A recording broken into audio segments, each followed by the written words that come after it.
Today we're going to finish up with Daniel, and we're on Daniel chapter 12. And Daniel is being told to be concerned about his business and to know that God is going to take care of his people who are listening to him.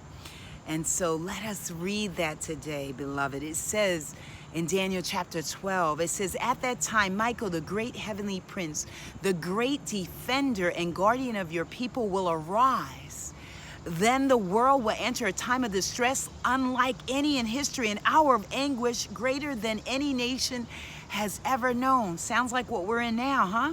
"But during this time, your people, those whose names have been written in the scroll, will be liberated." Free, right?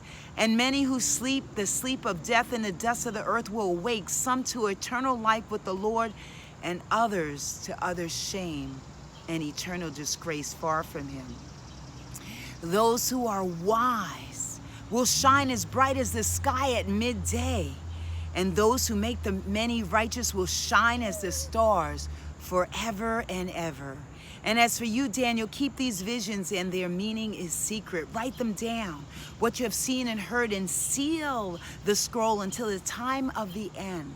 Many will wander here and there, and knowledge will expand. Then I, Daniel, stood on the bank of the Tigris River and looked as two others appeared, one on the side of the river and the other on the far side.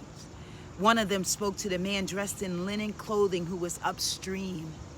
'How long will it be until these disturbing events come to an end?' I watched and listened carefully. The man dressed in linen clothing who was upstream raised both his hands into the sky towards heaven.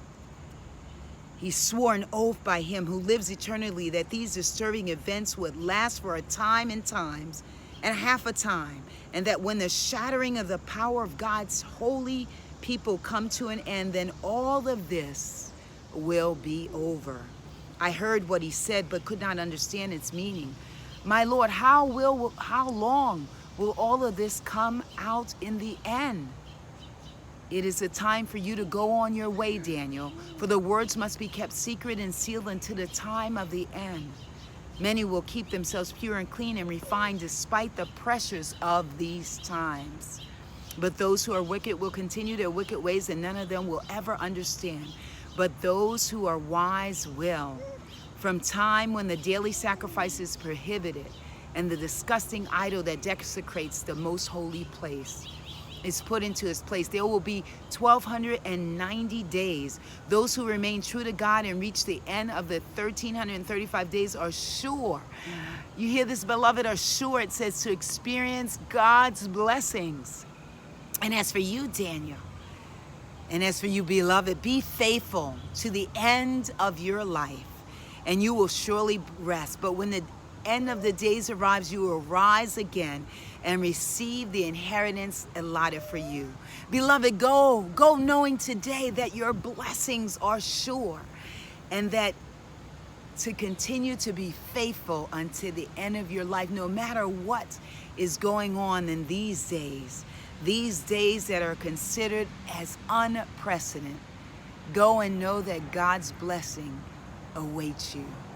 Thank you, beloved.